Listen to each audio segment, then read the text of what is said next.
DWXR 101.7 FM. Proud member of KBP.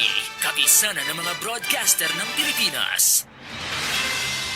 Disclaimer, ang mga pahayag, komento, pananaw o opinyon ng Anchor at mga panauhin sa programang ito ay hindi opisyal o personal na pahayag, pananaw o opinyon ng DWXR 101.7 FM at sa management and staff ng himpilang ito.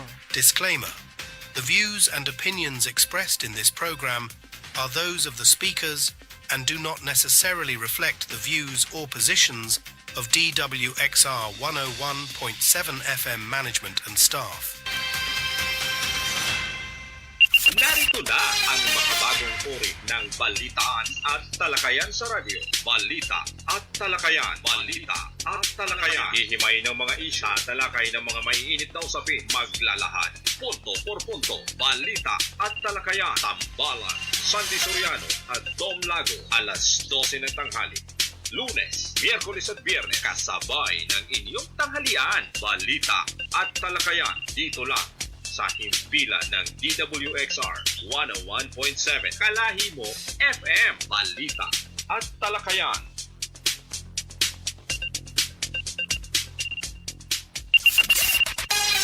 At ngayon, narito na ang tambalang Tom Lago at Sandy Soriano sa Balita at Talakayan. Balita at Talakayan. Okay, Luzon, Visayas at Mindanao, lalawigan ng Oriental Mindoro, magandang tanghali po sa inyong lahat. Muli po, antabay kayo sa programang Balita at Talakayan.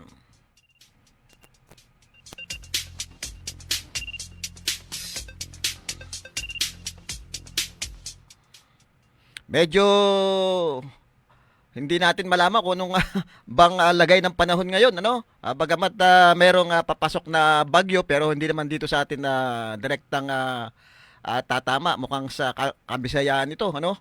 Itong bagyong paparating, ay meron pa namang ngayong mga kaganapan dito sa ating ating lalawigan, Bukas yata yung simula ng EMRA, Mimaropa Regional Athletic Association, at syempre tayo ang host diyan sa palarong 'yan, at ready na palagay ko ang ating probinsya para pangunahan yung pagsisimula diyan. Bukas po ang simula ng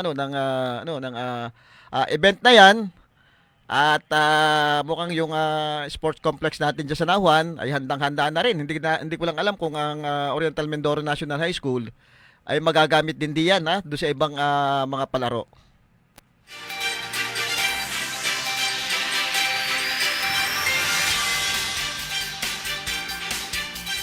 Okay, bago tayo magtuloy-tuloy, siguro bigyan ko muna kayo ng update dito sa ating panahon, at para naman nakakapaghanda tayo. Bagamat hindi naman itong bagyong ito ay hindi ito direktang tatama dito sa ating lalawigan, magaling na rin po yung nakakapaghanda po tayo. Ito po yung yung taya ng panahon ngayon, magkakaroon ng kauna-unahang bagyo sa bansa na tatawaging bagyong Aghon. Ayon sa Pag-asa, ang bagyo na ay inaasahang mabubuo ngayong Biyernes mula sa isang low pressure area alas 10 ng umaga kahapon, Mayo 23. Natukoy ang LPA sa layong 870 kilometro timog silangan ng Mindanao. Batay naman sa track forecast ng Pag-asa, nakikitang tatama ang LPA sa Samar, pero posible ring lalapit lang sa Eastern Visaya at Bicol bago lumiko palayo sa bansa. Sa ngayon ay hindi pa inaasahan na lalapag ito sa kalupaan at mananatili sa karagatan. Pero hindi umano sila inaalis ang posibilidad na mag-landfall pa rin ang naturang bagyo sa linggo naman. Posibleng lumakas pa ang binabantayang sama ng panahon na maaaring umabot sa tropical storm at severe tropical storm habang papalayo ng bansa. Ayan po ang kalagayan po ng ating panahon, nagsisimula na pong umulan-ulan din dito sa atin, bagamat medyo mainit pa rin yung panahon. Kasi pagka umulan, sasabayan naman ng init. Siyempre, yung alingasaw kumbaga yung init ito ay mas matindi po. Kaya yung ating mga kababayan ay pinapayahon pa rin po na lagi pong magdadala ng payong o anumang pananggalang sa init. Panatilihin din pong laging iinom ng maraming tubig at kung maaari ay magbaon. Kasi mahirap pong ma-dehydrate. At tapos wala kayong baong tubig. Baka usong-uso po ngayon yung mga inaatake, yung mga bigla na lang bumubulagta diyan dahil sa sobrang heat stroke. Ingat-ingat po tayo.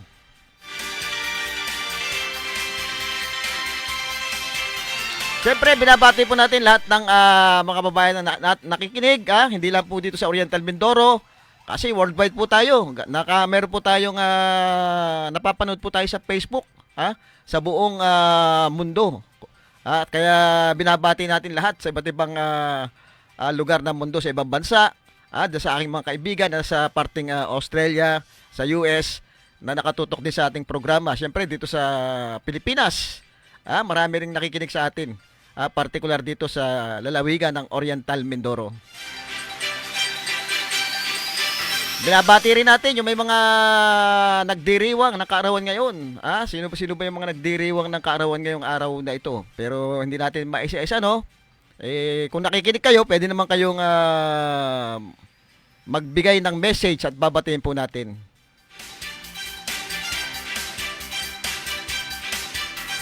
At ngayon pong Mayo, madami pong tapusan, madaming piyesta na ginaganap. Pagdating po sa mga bawat barangay, kasi tapusan po, mayuhan. Tawag po diyan, piyestahan. Binabati po natin yung lahat ng mga nagdiriwang, yung mga may mga tapusan. Yung iba ngayon may mga pa-concert pa. At madaming pakulo doon sa kanilang mga bawat barangay. Siyempre, para mapasaya nila yung kanilang mga nasasakupan kahit papaano. Once a year lang naman yan tuwing Mayo, talagang yan ay tradisyon na. Dito sa atin sa lalawigan, bawat barangay merong piyesta silang ginaganap. Ang purpose yata nito, yung paghingi nila ng ulan. Doon, yung patron po. Kaya po may mga mayuhan, gawa po yata ito sa paghingi ng ulan. Sana mangyari nga na talagang tuloy-tuloy na yung pag-ulan. Pero wag namang malalakas kasi pagka sobrang lalakas naman yan, iba naman yung kalaban natin. Baha naman ang makakalaban natin.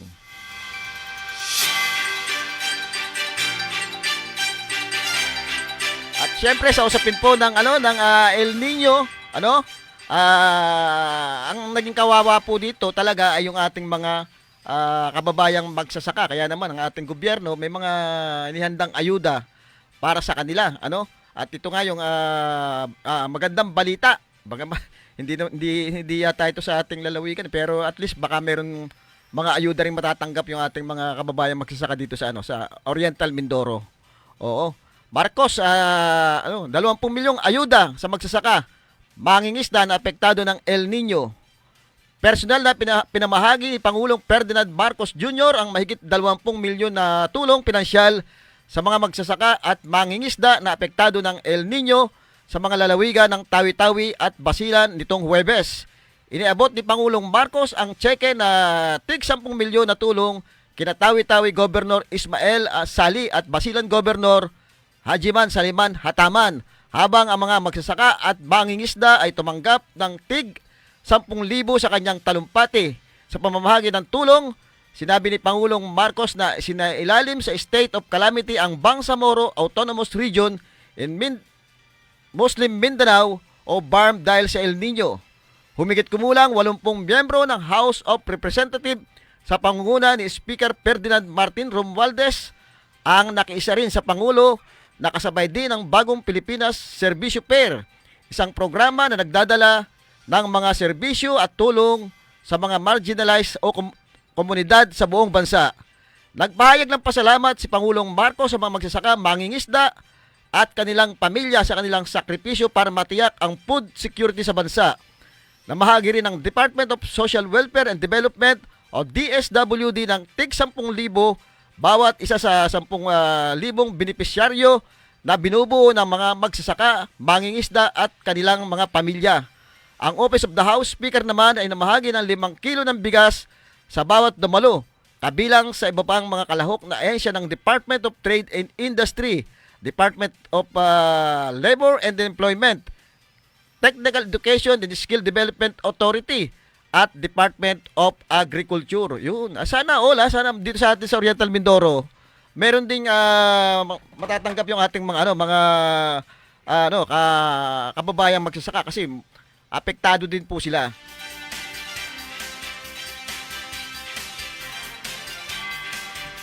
Malaki rin po yung talagang lugi ng ating mga magsasaka, Ay lalo na yung diyan sa parte ng South na talagang tinamaan po ng matindi.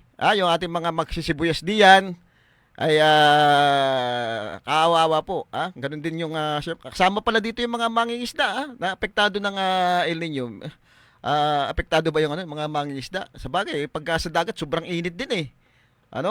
At mahirap din pagka yung papalaot ka sa sobrang init.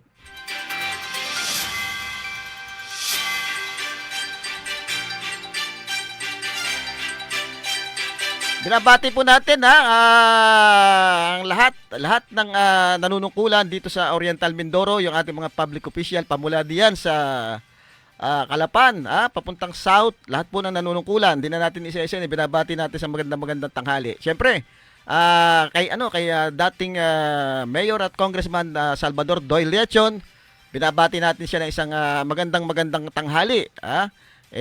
Ang alam ko ito'y mukhang papalaot uli sa politika bilang mayor ng Calapan.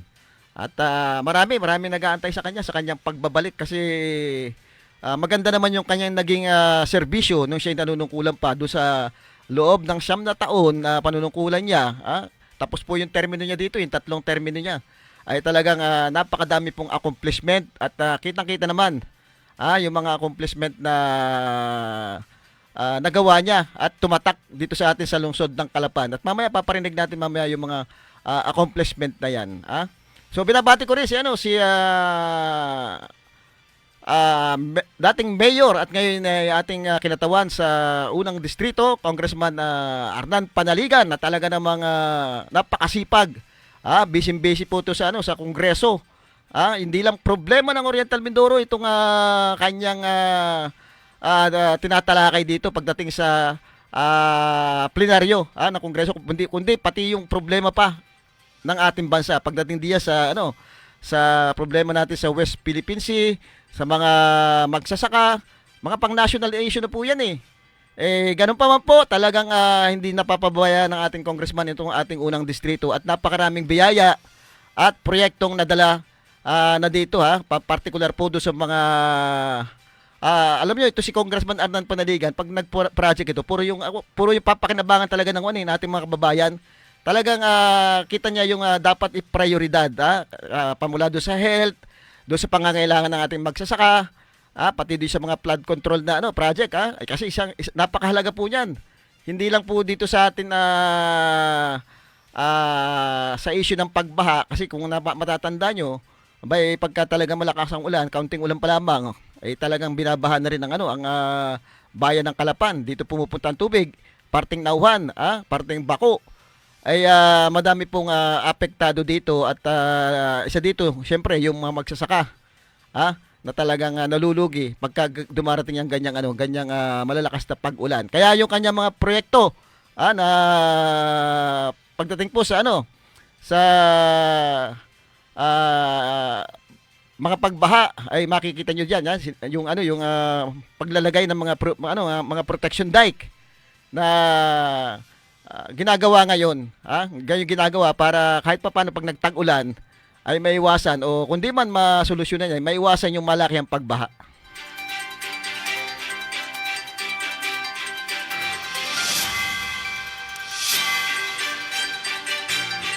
At syempre sa Senado naman ay bago na po yung ating Senate President, nagkaroon po diyan ng problema. Itong dating speaker si Miguel Zubiri ay nag-resign pero inunahan na po niya ng resign ito dahil mukhang magkakaroon din naman talaga ng pagbabago kaya kudita, kaya mas maganda inunahan niya ng pag-resign. Ang pumalit nga po dito si Senator Chis Escudero. Na sinasabi naman ni Senator Chis Escudero na siya ang may pakana ng pagpapalit nung liderato diyan sa Senado. At madami kasi bumaliktad yung ibang senador, pabor dito kay Chis Escudero. Hindi akalain ni Miguel Zubiri, ultimo nga itong si Senator Bato de la Rosa na inaasahan niya na kaya nga niya niimbestiga yung drug issue dito kay Pangulong Marcos ay gawa nga dito kay Senator Bato. Pero ang nangyari, nagkabistuhan na ito pala si Senator Bato ay bumoto rin para matanggal itong si Senate President Miguel Zubiri. Payakap-yakap pa.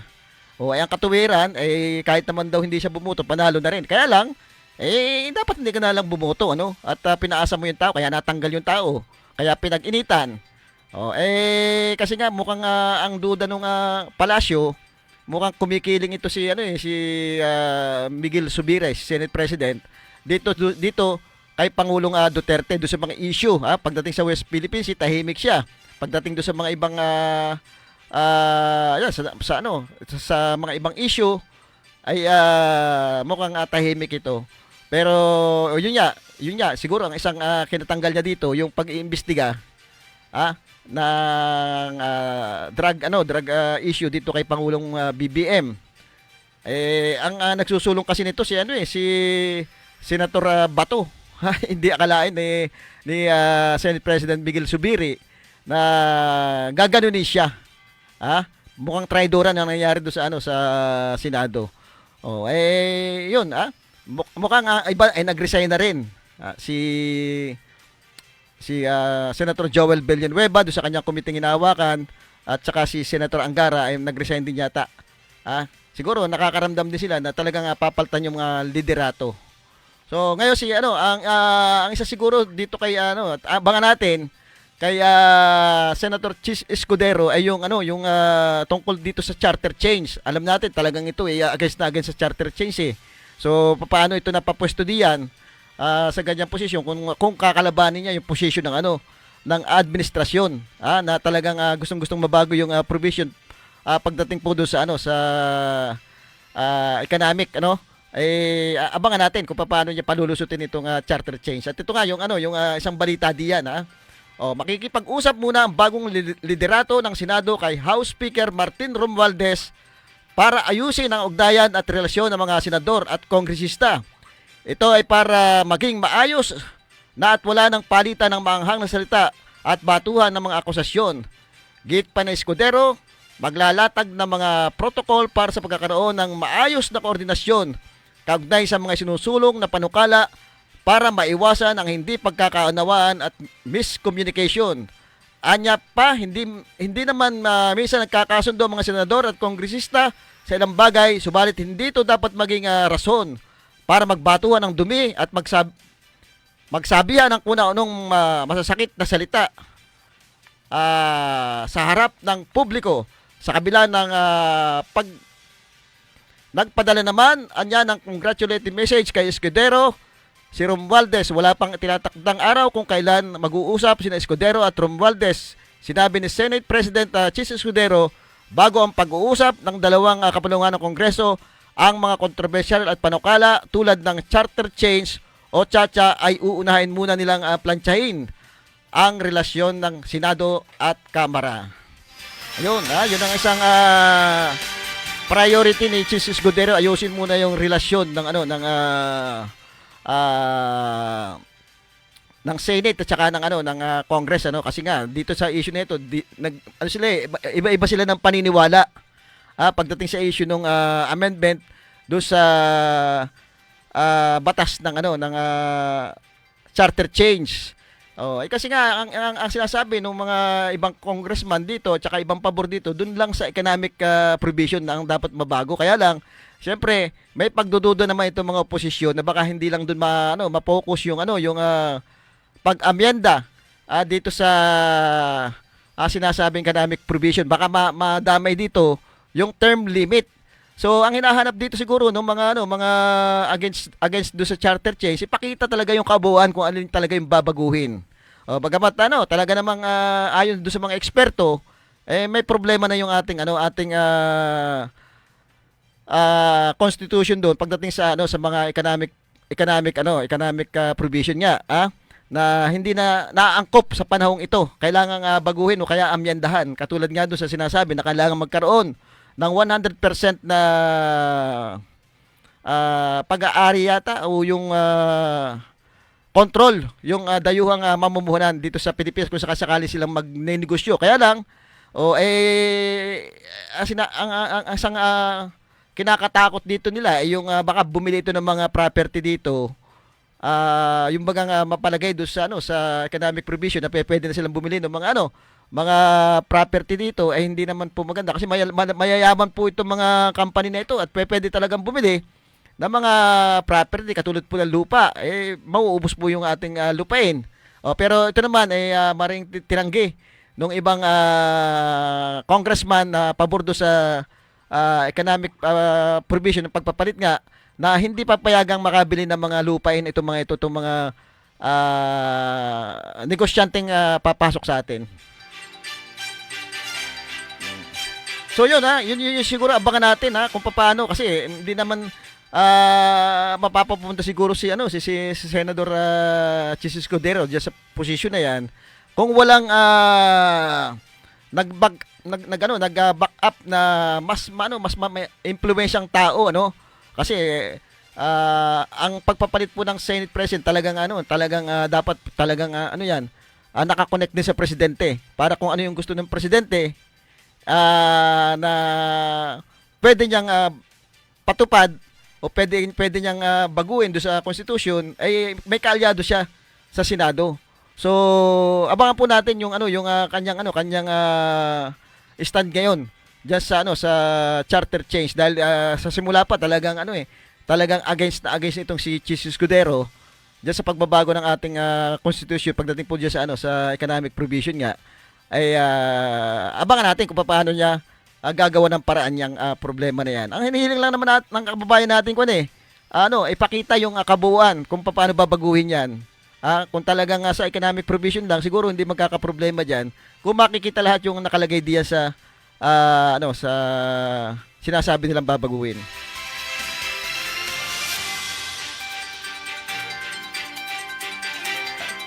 At syempre alam niyo si Congressman Arnan Panaligan, busy kamakailan yung problema natin sa West Philippine Sea ay talagang lumala yung pambubuli ng China. At ito ay isa sa mahalagang issue na pinag-uusapan sa Kongreso, At syempre sa issue po ng West Philippine Sea ay isa po yan si Congressman Arnan Panaligan sa umahawak po ng committee na yan. Kaya makikibalita po tayo at ipi-play po natin yung naging deliberation nila diyan sa problema natin sa West Philippine Sea.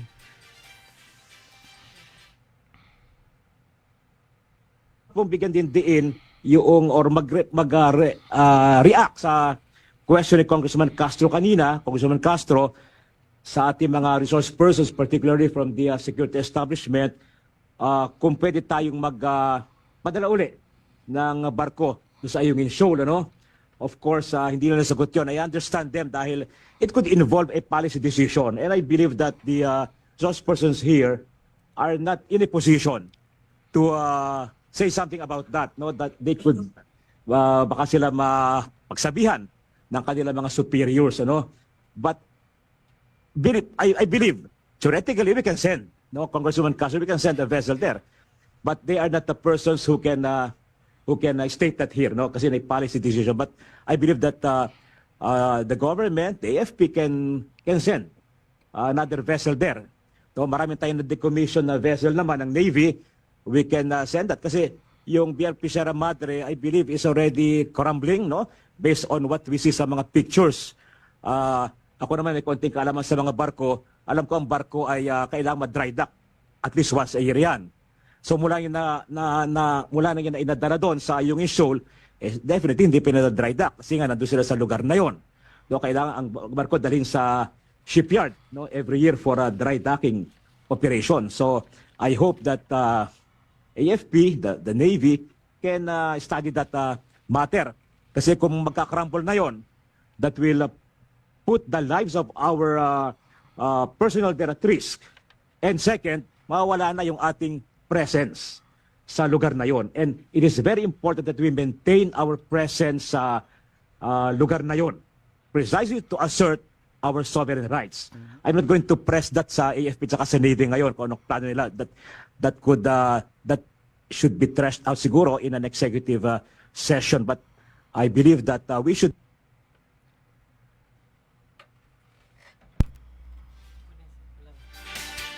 Ayun, at ayun po, yung sa mga deliberation na ginanap po sa Kongreso at nakita niyo naman po si Congressman Arnan Panaligan. Isa po yan doon sa committee hinahawakan niya, yung problema po ng West Philippine Sea.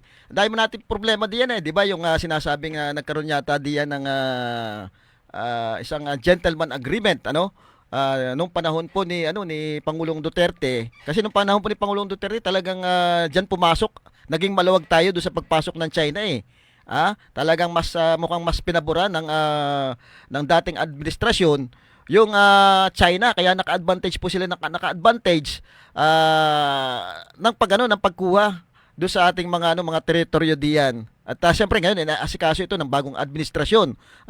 At isa nga dyan si Congressman Arnan Panaligan na talagang nilalaban niya na atin yung West Philippine Sea, Atin yung West Philippine Sea talagang sa Pilipinas yan. Katunayan nga nanalo tayo diyan sa arbitrary law, na tayo talaga nagmamay-ari ng mga lugar na kinakamkam ng China. At yun, yung sinasabi nga doon sa gentleman agreement na nag-leak, na mukhang nga isa sa pinag-uusapan dito yung pagre-repair nung MV Sierra Madre ba yun na nakabahura do sa Ayungin Shoal, kasi ito matagal na doon na ang sinasabi do pinag-uusapan ay mukhang wag nang i-repair itong barkong ito at ilimit yung pagsusupply ng pagkain doon sa mga tropa natin diyan sa West Philippine Sea. So pag nagkaganon kasi parang ang dating noon parang pababayaan mo na lang mabulok yung barko diyan, hindi mo na i-repair. Siyempre, yun ang inaantay nila. Pag nabulok na yan diyan, aalis na yung tropa natin diyan at yun ang sasamantalahin ng mga China na talagang sakupin uli yung lugar ng Ayungin Shoal kasi kine-claim nila kanila yun ay meron tayo doon dapat talaga. Sinasabi ni Congressman Arnan Panaligan, kailangan ma-repair na ito. Ma-dry dock itong barkong ito kasi unang-una delikado na rin daw yung ating mga tropa diyan sa barko na yan dahil sobrang luma na. Padalawa, kailangan pag nabulok nga yan, mawawala yung marker natin diyan na atin talaga yon, yung lugar na yon. Kaya napakahalaga po na talagang natututukan din natin yung issue diyan sa West Philippine Sea. At syempre may mga pambubuli pong ginagawa ang China. Kitang-kita naman po talagang international community na yung nakakakita nung pambubuli nung China at mismo sila nagre-react na.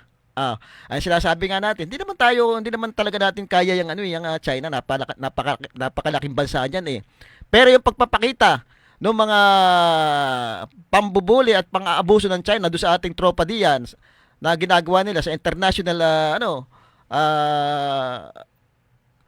na mga bansa ay kitang-kita na at syempre baka doon sa ganung bagay ay makakakuha tayo ng simpatiya. Baka mamaya maaaring hindi man doon sa military tayo makakuha ng suporta. Siyempre doon sa mga economic embargo baka sila diyan sa China. Kaya mahalaga din po talagang kahit nasasabihin natin puro diplomatic approach yung ginagawa natin diyan. Kasi yun lang po naman talaga yung magagawa natin sa ngayon. At ipakita natin sa buong mundo na talagang merong panghaharas at pambubuli na ginagawa itong ating China ito diyan sa West Philippine Sea.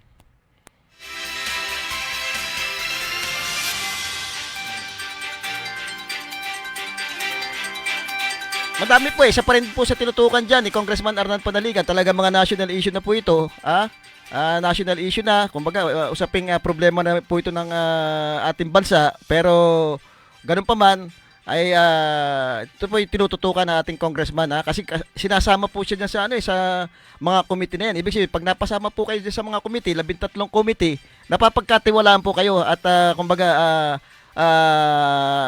napapagkatiwalaan kayo na makialam do sa mga problemang ganyan. At syempre, mga solusyon naman ang inihahain ni Congressman Arnan Panaligan. Katulad diyan, yung rice tariffication law na talagang ito yung naging problema ng ating mga magsasaka matagal. Panahon din ni Pangulong Duterte to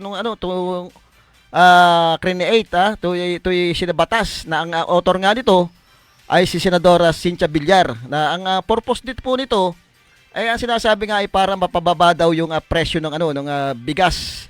Pero kabaligtaran po ang nangyari, hindi naman po talaga bumaba yung presyo ng bigas at lalo pa po itong tumaas. At ang mukhang ang nakinabang lang dito yung mga rice cartel, sila yung kumita ng malaki dito sa rice tariffication law. Kasi dito sa rice tariffication law pala ay bawal maglabas ng bigas ang National Food Authority sa market. Hindi pwedeng makialam ang gobyerno sa presyo ng bigas. Kaya inutil Talagang yung mga rice trader ay nagsamantala diyan sa pagtaas ng presyo ng bigas. Hanggang ngayon yan po ang problema natin. At yan din po ang problema ng ating mga magsasaka. Yung mababang kuha ng kanilang palay, mababang kuha. Kaya nga ito ay talagang nakita ni Congressman Arnan Panaligan yung problema diyan. Agad yang yung rice tariffication law na i-review at amyandahan dahil nga sa tingin niya hindi ito nakakatulong. 'Di ba nakita natin noon na doon sa Department of Agrarian Reform paano nasar muna ni Congressman Arnan Panaligan yung mga opisyalis dito ay dahil nga doon sa walang habas na pang-import ng ating bigas na hindi naman dapat nakakapagtaka dahil nga nung unang panahon nung mga nakaraang administrasyon hindi naman tayo nag-i-import ng ganung kalaking bulto ng bigas. Pero dito sa rice tariffication law ay nakita nga na walang limit yung mga negosyante walang limit na mag-import. Kaya bumaha nung bagamat bumaha nung bigas hindi naman nagmura nga ito. Kasi yung iba naman tinatago Ang iba nire-repack. Nire-repack nila. At ginagawang commercial rice yung presyo nito. So nakinabang talaga yung mga negosyante dito. Di ba na sa isang deliberation magkano ba yung budget nung Department of Agrarian Reform nung last year. 15 billion, pero dito pinungkahin ni Congressman Arnan Panaligan dahil nakita na nga yung problema. Mabagal yung tulong na binibigay ng Department of Agriculture ay pinrepost niya na maging 30 billion, napakalaki na ngayong year na 30 billion na yung budget ng Department of Agriculture. Pero mukhang mabagal pa rin yung action nila dahil hindi pa rin naman nagbabago ang presyo. Last year pa yun, hindi pa rin nagbabago yung presyo ng bigas. Ganun pa rin at pataas pa nga So nakakapagtaka siguro dapat maimbestigan bakit parang wala pa ring mabagal pa rin yung solusyong ginagawa ng Department of Agriculture.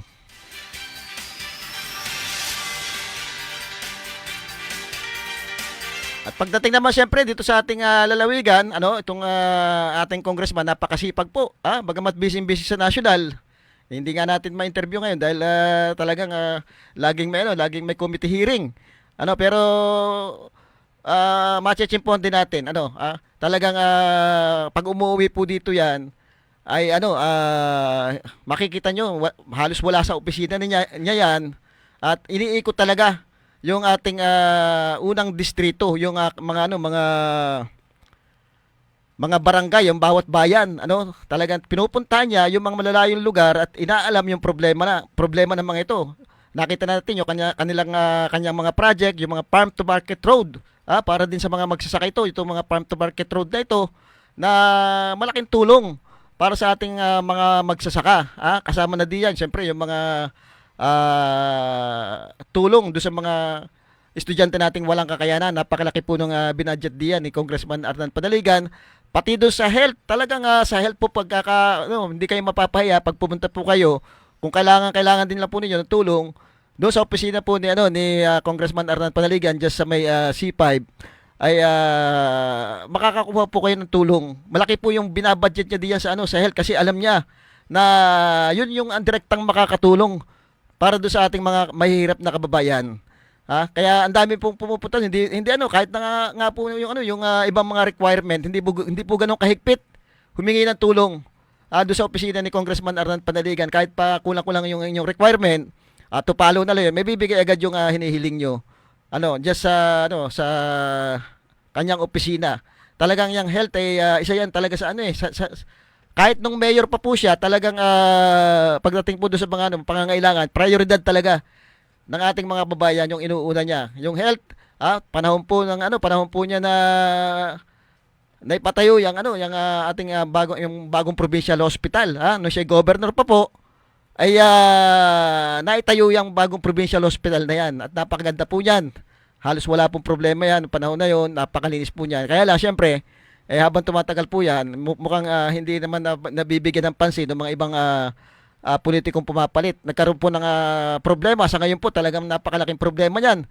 At ang napakaganda po nito talagang kita nyo naman yung kanyang pangako na gagawing regional hospital yan ay talagang pinanindigan niya at tinupad na maging regional hospital yung ating provincial hospital. Kaya nga lang, siyempre merong kaunting pagtatalo kung saan itatayo yan. Pero ganun pa man, nagawa na ni Congressman Arnan Panaligan yung part niya, nagawing regional hospital yan. Siguro doon na lang sa lugar kung alin ba talaga ang dapat kasi sinasabi ng provincial government ay yung dating provincial hospital, yung luma, yung sa bundok, doon ilagay. Kaya lang pagka doon po inilagay yan, magtatagal po at abutin pa ng 4 na taon hanggang 6 na taon bago may tayo yung regional hospital diyan.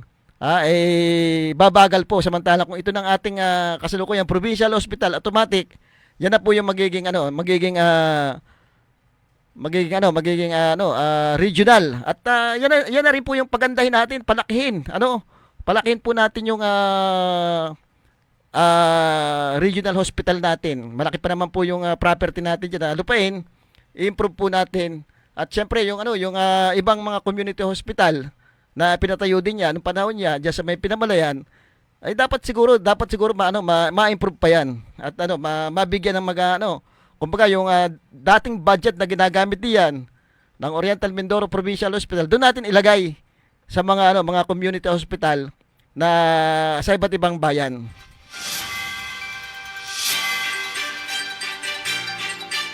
At malaking tulong po yan kasi pagka naging regional hospital na po yan, ay yung problema natin diyan sa gamot, problema natin diyan sa mga medical equipment, maaring masolusyonan mo po. Yung problema ng mga empleyado doon sa kanilang mga benefits ay syempre, national na po ang hahawak niyan. National na po yung magbabudget niyan. At maaring maiwasan na rin diyan, kundi man maleser yung palakasang nangyayari diyan sa provincial hospital. Yung iba ay nagkakaroon ng item na hindi naman talaga yun ang trabaho nila. Siguro dapat pagka national yan, dapat maimbestigahan yung mga ganung bagay. Maimbestiga kung talaga bagang yung iba diyan na nagkakaroon ng item, ayun yung kanilang dapat hawakan. Okay, binabati natin si nakatutok si Jason Amar at siyempre si Madam Barbie Angel Salazar. Kay Jason Pamadulan nakikinig din sa atin, kay Kuya Ray, kay Jocelyn Adeba at kay Bats Junior Manalo. Nakikinig dito sa programa natin. Magandang hapon sa inyong lahat. Ayun. Balik tayo diyan sa mga proyektong ginawa ni Congressman Arnan Panaligan. Nakita-kita natin. Yun talaga yung pangangailangan ng ating kababayan. Prioridad Hindi yung basta-basta kanila ang pa-project na kung ano-ano, na hindi na mapapakinabangan ng ating mga kababayan. Ito, kung alin talaga yung dapat pakinabangan, yun dapat ang mauna na gawing mga proyekto. Ang dami natin ginagawa diyan, mga kung ano-ano diyan sa provincial hospital nga. May mga building tayo diyan. Mukhang hindi naman gagamit o hindi natin alam kung bakit wala pa yung ating mga pasyente nasa mga hallway na. Baka pwedeng kung hindi man ginagamit pa yan sa ngayon, baka pwedeng gawin muna nating extension yan ng provincial hospital para naman kahit paano maging maalwan yung ating mga pasyente. Kung naman magkaroon naman sila ng ginhawa diyan sa sa provincial hospital. Napakainit po. Minsan pumasok ako diyan sa mga room. Abay, kung yung iba yata nagdadala na ng sariling electric fan eh. Iba po yung amoy eh. Pag may sakit ka o kaya halo-halo na kasi eh. Hindi sabi ko baka sa halip na gagaling ka dito, mahahawa ka dito sa sakit ng iba eh. Kaya dapat siguro talagang tutukan niya ng ating provincial government kung paano mapapaayos yung serbisyo. Ha? At may budget naman para diyan eh. Para diyan sa provincial hospital. At yung panawagan siyempre ng ating mga health worker diyan, yung HAA nila hindi pa daw nila natatanggap. Abay yung mga ibang hospital, yung mga private natanggap na daw nila yung kanilang mga benefits pero yung dito ay wala pa sa kanila. Sana maibigay yung kanilang mga benefits kasi sa kanila naman yun eh, pinagtrabaho nila yun. Kaawawa din naman 'tong ating mga health worker. Minsan mainit ka ang ulo ng mga yan. Dahil nga doon sa sistema na nangyayari diyan sa ating provincial hospital.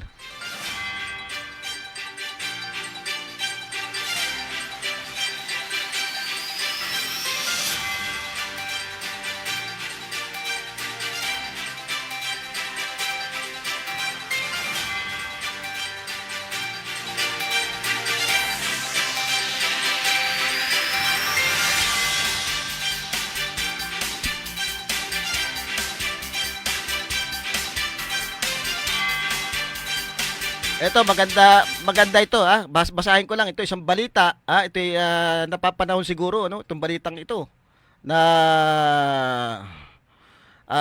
ito sinulat ni kasamang Nonoy Eregio Laurente para sa The Manila Times. Basahin natin kasi magandang balita ito kung ito lang ay talagang masusolusyonan at talagang magagawa ng paraan, napakaganda at malaking tulong sa ating mga kababayan. Ito yung The Maritime Industry Authority has issued a show cause order against ferry operator flying the Calapan, Batangas route, asking them to answer the complaint of a lawyer on the gradual increase of the passage rate commuters and vehicles.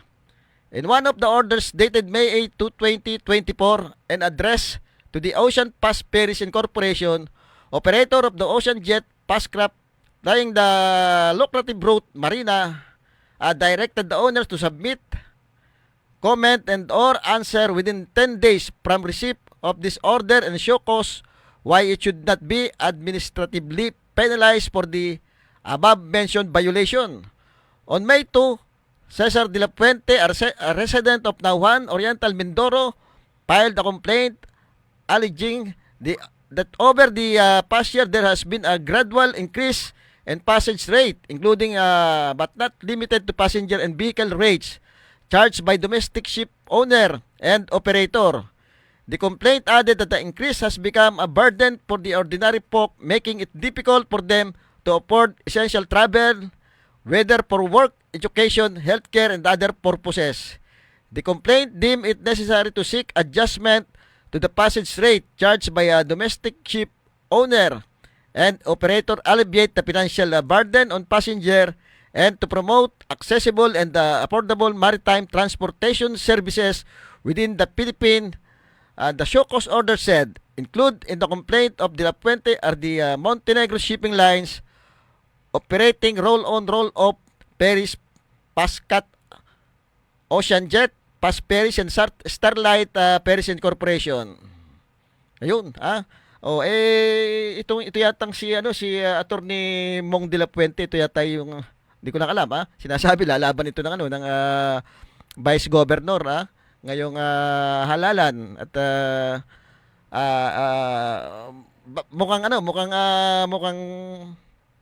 sinasabi nagpapakilala pero ganun pa man at least may ginagawa kasi ito yung matagal ng problema ng ating mga kababayan itong pamasahe natin sa sa barko talagang napakataas ito po ay tinaas nung panahon ng panahon ng pandemic, tumaas po yung pamasahe natin.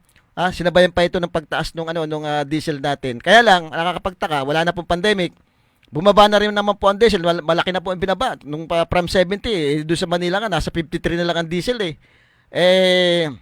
Mukhang hindi na nila ibinaba yung kanilang presyo ng pamasahe. Malaking malaking dagok din po ito do sa ating mga kababayan na nagpaparot pa rito Manila to Calapan.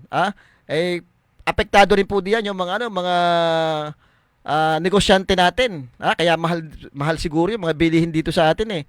Dahil pinapatong nila. Kasi ang lagi pong nagsasuffer diyan yung end user eh.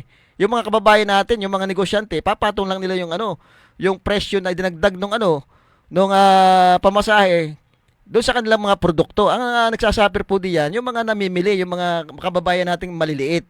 Kaya dapat tingnan itong problemang ito. Napakadami pong problema, hindi lang diyan po sa pamasahe. Kahit pa paano po nagpapasalamat tayo dito kay Attorney Mong De La Puente. Nabuksan niya yung ganyang issue. Matagal na rin naman pong panawagan.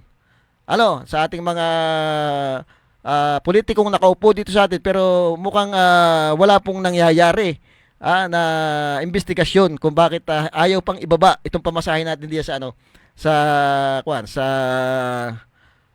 mga shipping company na yan. Ay sinasabi may ano man tawag doon. Sila lang yung pwedeng magbaba niyan. Kumbaga walang control ang ating gobyerno para ibabaya. Kaya siyempre may paraan yan eh. Kung talagang gagawin nila, may paraan yan para ibaba nila. Kung makatwiran naman yung hinihiling natin na talagang dapat ibaba na yan. Napakamura na rin naman ng diesel ngayon. Pababa na rin naman yan. Dapat tingnan mabuti. Tingnan mabuti ng mga namumuno sa atin. Baka ito mamaya masolve nung ni Atty. De La Puente o magkaroon ng linaw. Hindi baka naman sampal din po yan sa mga nakaupo yung nakaposisyon sa atin sa gobyerno ngayon. Kung sakasakaling yung isang tao na wala pa sa posisyon may ginagawa. Pagdating po diyan sa issue ng pamasahe. Tsaka hindi lang naman po yung issue ng pamasahe, problema diyan eh. Diyan po sa Batangas, talagang nandiyan pa rin po yung isama na nila sana yung problema diyan do sa mga naniningil diyan ng insurance, 50 pesos din po sinisingil diyan. Yung nilalakad nating malayo diyan at syempre pati do sa bus na talaga ng mga nagsasamantala na hindi aalis, aabutin ka ng 3 oras diyan kasi isang bus company lang po nakakapasok diyan. Monopolize po nila at kumbaga talagang pupunuin nila yung bus nila bago umalis. Naunawaan po naman po natin na maaring malugi sila kung hindi puno. Kaya lang sobra-sobra naman po yung yung 3 oras ka mag-aantay doon. Kaya ang ginagawa ng iba, pumupunta na doon sa Grand Terminal. Pumupunta kasi every 15 minutes, 30 minutes may naalis doon kahit paano. Naalis agad yung bus kahit hindi sila puno. Hindi katulad dito sa sa loob na yun nga control ng isang bus company. Yung lugar, walang kakompetensya, ay nagagawa nila yung ganung sistema.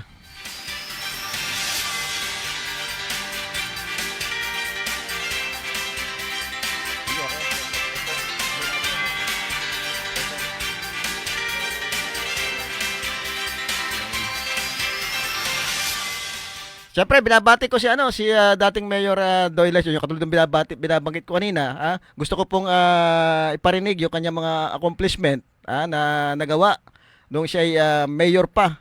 At para malaman na talagang kumbaga, hindi mahirap ikampanya si Mayor Doyle kasi may mga accomplishment eh. May mga nagawa. Talagang tumatak ito sa sa atin sa Calapan, yung mga ginawa niyang pagbabago. Bilang City Mayor, si Doyle Leyachon ay nagsulong ng kahanga-hangang mga pagbabago para sa lungsod ng Calapan.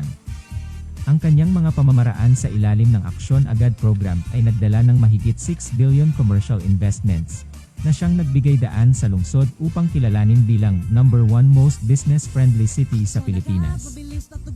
Noong October 11, 2012, tinanggap ni Mayor Doy ang gawad parangal na ito para sa lungsod.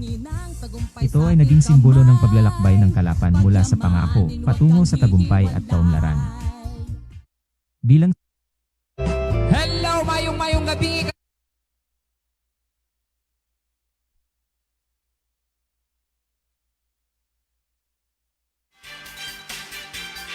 Ang Orange Card o Health Card ngayon ay isang socialized health insurance program sa Calapan City na isinagawa para makatulong sa mga mahihirap nating kababayan bilang pambayad ng bill sa ospital o pambili ng gamot. Ito ay itinatag ni Mayor Doy Layachon noong 2008 sa ilalim ng kanyang Aksyon Agad program. Umabot sa 86% na households ng Kalapan ang nabigyan ng Orange Card at mula noon, libong mga Kalapenyo na ang natulungan ng card na ito sa kanilang medikal na pangangailangan. Ang Orange Card o Health Card ngayon ay isang socialized health insurance program sa Calapan City na isinagawa para makatulong sa mga mahihirap nating kababayan bilang pambayad ng bill sa ospital o pambili ng gamot.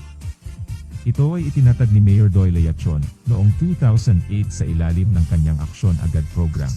Umabot sa 86% na households ng Kalapan ang nabigyan ng Orange Card at mula noon, libong mga Kalapenyo na ang natulungan ng card na ito sa kanilang medikal na pangangailangan.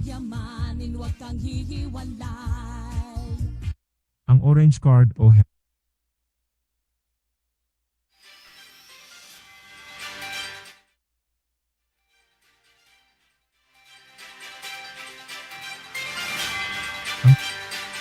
Kalap Festival ay ang opisyal na cultural festival ng Calapan City na itinalaga ni Mayor Doy Layachon noong 2008 sa ilalim ng Aksyon Agad program upang maiangat pa ang turismo ng lungsod noon at sa mga darating na panahon. Ang festival ay may layuning ipakilala ang ating lungsod sa bansa. Layunin din ng Aksyon Agad na mapabilang ang lungsod bilang isa sa mga tourism destination sa Pilipinas.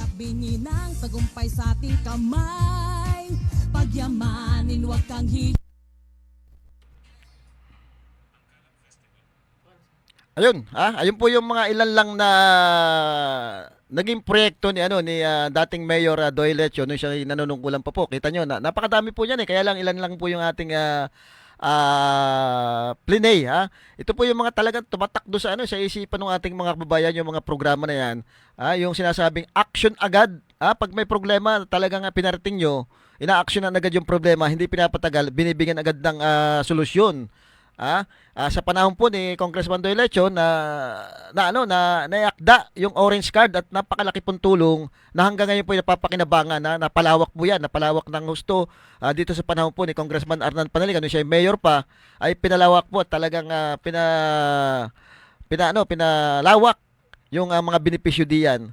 Isa lang po yan, yung Orange Card niya na panahon po ni Congressman Doy Layachon. Yung yung City College na nakita natin, talagang marami na pong nakapagtapos diyan at syempre nakakatulong na doon sa kanilang pamilya.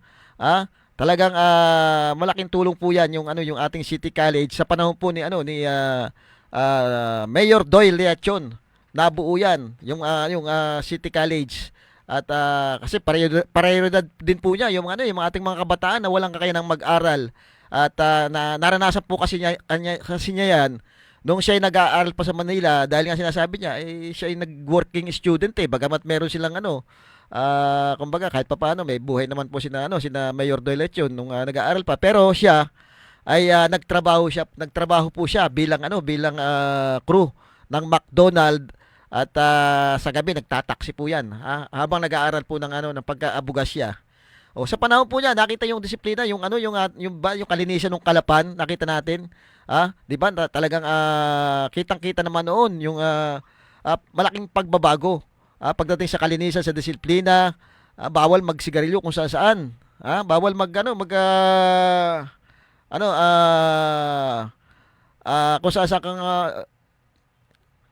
magsigarilyo, pinagbabawal po ito, pati yung pagkakalat ng basura. Bawal, kaya nga yung mga kababayan natin na umuuwi nasusupresa at talagang kitang-kita nila yung pagbabago. Yung ibang mga hindi taga rito, tinatanong kung sinong mayor nung panahon na yun, eh magaling daw na mayor yung nakaupo nung panahon yun dahil nakita yung kalinisan. Sa panahon din po na ni Mayor Doyle Lechon na umusbong yung talagang nakita natin yung mga malalaking negosyo na nagsulputan, yung mga McDonald's na yan, mga Jollibee na yan, ay nagsulputan po yan. Talagang marami pong investor na nahatak. At pati siyempre, trabaho. Madaming trabahong naibigay. Itong ating dating mayor, Mayor Doyle Lechon. Kaya nga, sabi nung iba, kumbaga, madami nag-aantay doon sa pagbabalik niya. Kasi baka para tuloy-tuloy na naman yung mga pagbabagong mangyayari. Ayan, comment niya ni kasamang Moon. Talagang dapat ibalik si Mayor Doyle Lechon para sa Kalapan. Welcome Doy. Ang alam ko po dito kung sakasakaling tama yung ating balita, ang magiging vice mayor nito ay yung kasalukuyan nakaupo ngayon, si Vice Mayor Bim Ignacio.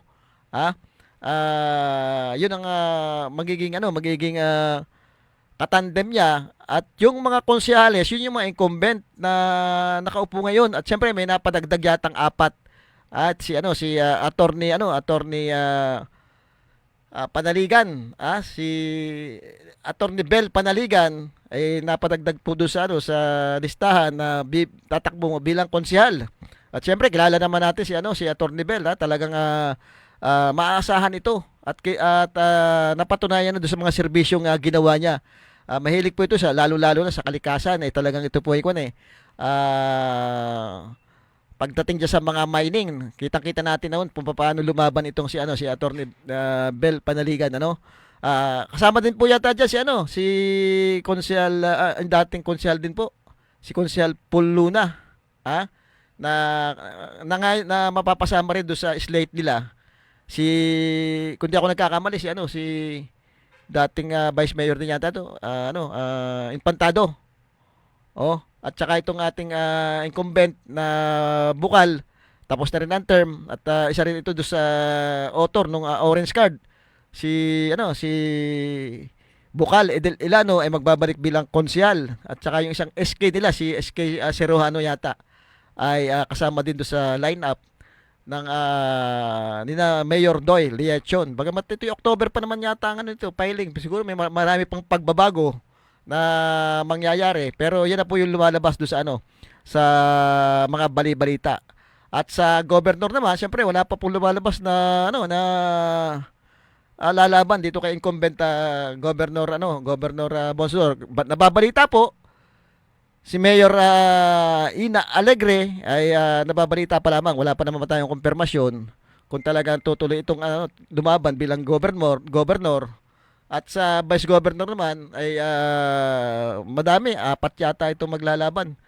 Si dating vice governor Jojo Perez.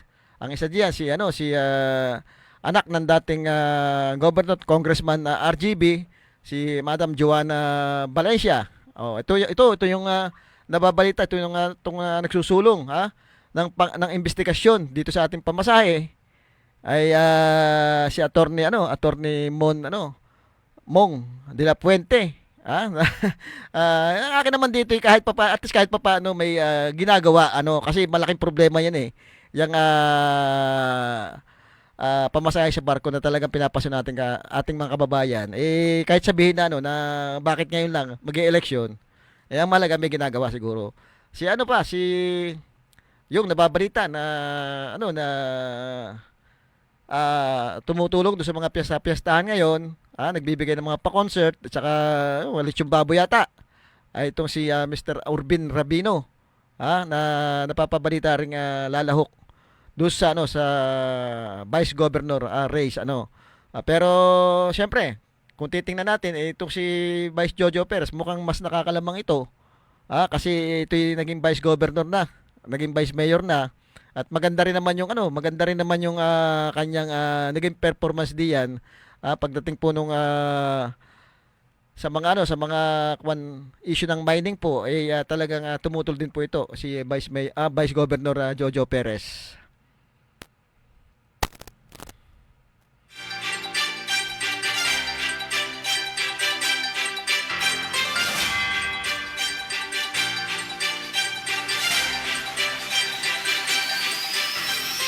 Ayun, yun, problema natin sa sa kuryente, talagang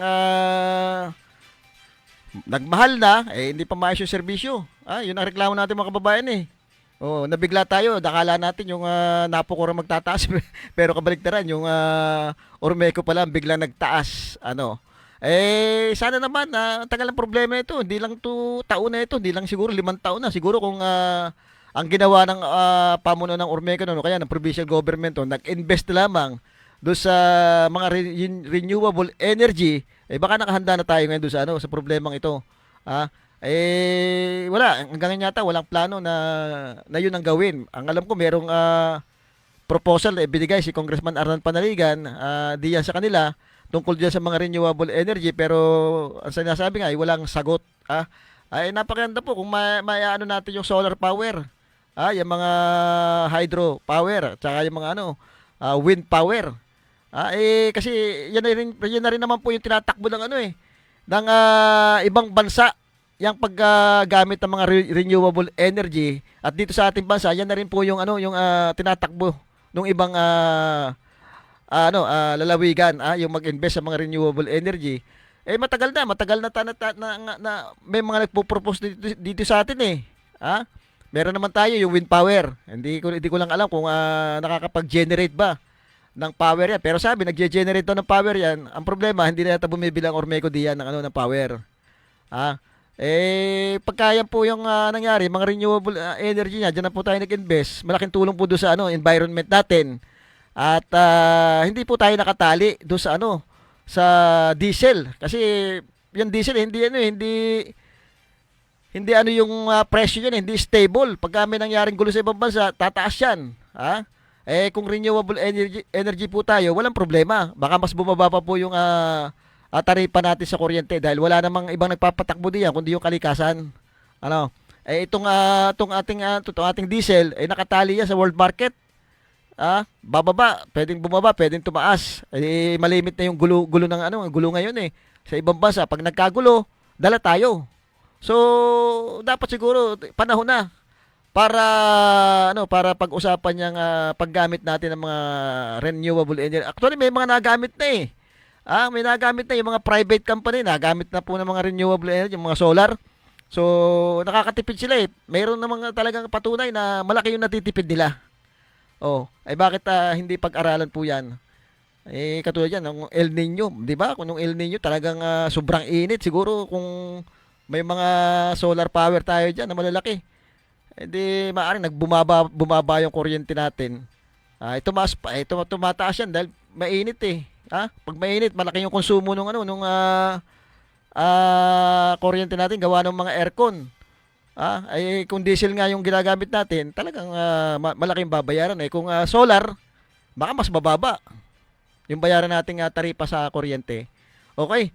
At yun lang po, at sana mapag-isipan ng ating pamunuan ng Ormeco kaya ng provincial government yung problema natin sa kuryente, kasi hanggat may problema tayong ganyan talagang yung ating mga investor hindi makakapasok ng maayos Siguro ang problema nga siguro nung SM matagal na nagpaplano na makapasok dito, hindi natin alam kung bakit urong-sulong yung mga yan. Baka doon sa nakikita nilang problema sa power supply natin. Kaya panahon na po para pag-aralan yung suggestion ni Congressman Arnan Panaligan na tayo yung mag-shift na sa mga renewable energy. Muli po sa susunod na Lunes, tayo po yung magkakasama-sama muli. Sa ngalan po ng aking partner, Tom Lago, Sandy Soriano po ang inyong nakasama.